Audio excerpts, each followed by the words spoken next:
नमस्कार। आज के इस वीडियो में हम सीबीएसई क्लास 10th हिंदी की पुस्तक क्षितिज भाग 2 के पाठ 1 सूरदास के पद के कुछ इम्पोर्टेंट लघुतरात्मक प्रश्नोत्तर देखेंगे। तो चलिए शुरू करते हैं।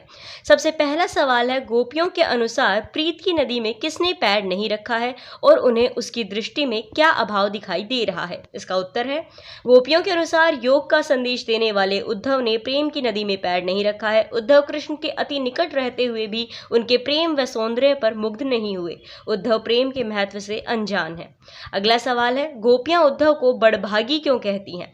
इसका उत्तर है, गोपियां उद्धव को व्यंग करते हुए बड़भागी कहती हैं क्योंकि वे कृष्ण के पास रहते हुए भी उनके स्नेह से अछूते रहे, उनके प्रेम बंधन में नहीं बंधे। अगला सवाल है, गोपियों ने उद्धव को किसे योग शिक्षा देने को कहा है। तो इसका उत्तर होगा, गोपियों ने उद्धव से उन लोगों को योग शिक्षा देने को कहा है जिनके मन में कृष्ण का प्रेम नहीं है, जिनका मन चक्री के समान चंचल है। अगला प्रश्न है, उद्धव के व्यवहार की तुलना किस किस से की गई है। तो इसका उत्तर है, उद्धव के व्यवहार की तुलना पानी के ऊपर तैरते हुए कमल के पत्ते और पानी में डूबी हुई तेल की गागर से की गई है। अगला सवाल है, गोपियां अब तक तन मन की व्यथा क्यों सहती आ रही थी। इसका उत्तर होगा, गोपियां कृष्ण के आने की आशा में अब तक तन मन की व्यथा सहती आ रही थी। अगला प्रश्न है, गोपियों द्वारा उद्धव को बड़भागी कहने के पीछे क्या व्यंग निहित है। तो इसका उत्तर होगा, उद्धव कृष्ण के निकट रहते हुए भी उनके प्रेम से वंचित है। गोपियों के अनुसार इससे बड़ा नहीं हो सकता। चूंकि उन्हें प्रेम की पीड़ा को सहन नहीं करना पड़ रहा, इसीलिए वे भाग्यशाली हो सकते हैं। अगला सवाल है, मर्यादा न लही के माध्यम से कौन सी मर्यादा न रहने की बात की जा रही है। उत्तर होगा इसका, कृष्ण के प्रति प्रेम के कारण गोपियों को विश्वास था कि कृष्ण भी उनके प्रति उसी प्रेम का व्यवहार करेंगे, किंतु कृष्ण ने प्रेम संदेश के स्थान पर योग संदेश भेजकर प्रेम की मर्यादा को नहीं रखा। अगला सवाल है, गोपियां उद्धव के विषय में क्या सोचती हैं। तो इसका उत्तर है, गोपियां उद्धव को ऐसा व्यक्ति मानती हैं जो प्रेम के बंधन से मुक्त है। उनके हृदय में प्रेम की भावना का अभाव है। हृदय में प्रेम भाव न होने के कारण उद्धव को विरह भाव का अनुभव नहीं होता। अगला प्रश्न है, चाहती होती गुहारी जिते ही ते उतते धार बही पंक्ति का भाव सूरदास के पद के आधार पर प्रसंग सहित स्पष्ट कीजिए। तो इसका जवाब, गोपियां श्री कृष्ण से ही अपने प्रेम के प्रतिकार रूप ब्रज अपने की गुहार लगा रही थी। उधर से योग धारा बह गई जो अनर्थ है, उनके साथ न्याय नहीं हुआ। अगला सवाल है, गोपियां उद्धव की बातों से निराश क्यों हो उठी। तो इसका उत्तर है, गोपियां उद्धव से श्री कृष्ण के प्रेम का सकारात्मक उत्तर सुनने को विचलित हो रही थी, किंतु उद्धव ने ज्ञान और योग का संदेश देना आरंभ कर दिया, जिसे सुनकर वे निराश हो उठी। अगला सवाल है, मथुरा जाकर कृष्ण ने किसको और क्यों भेजा। तो इसका जवाब है, मथुरा जाकर कृष्ण ने उद्धव को गोपियों को समझाने और योग की शिक्षा देने के लिए भेजा। अगला प्रश्न है, गोपियों ने किसकी तुलना कड़वी ककड़ी से की है और क्यों।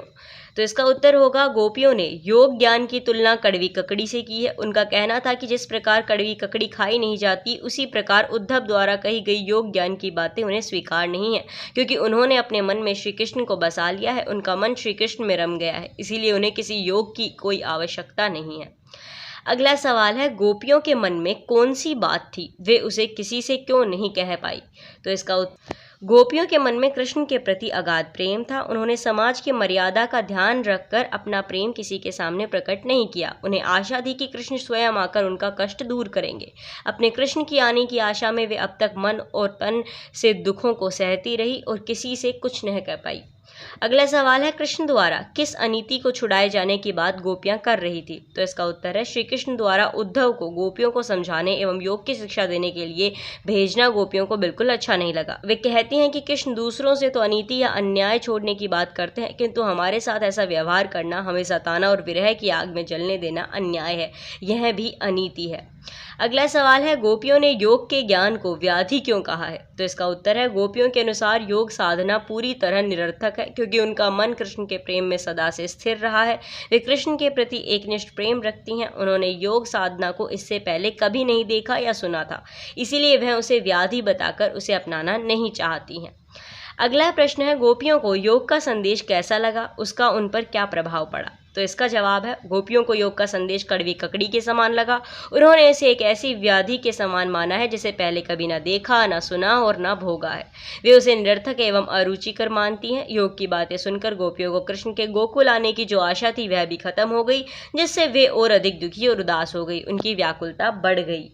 अगला सवाल है, अब गुरु ग्रंथ पढ़ाए का आशय स्पष्ट कीजिए। तो इसका उत्तर है, अब गुरु ग्रंथ पढ़ाए का आशय यह है कि कृष्ण तो पहले ही बुद्धिमान और चतुर थे, अब तो उन्हें गुरुजनों ने अनेक ग्रंथ पढ़ा दिए हैं जिससे वह और चतुर हो गए हैं, तभी स्वयं बात न करके योग का संदेश देने उद्धव को भेजा है।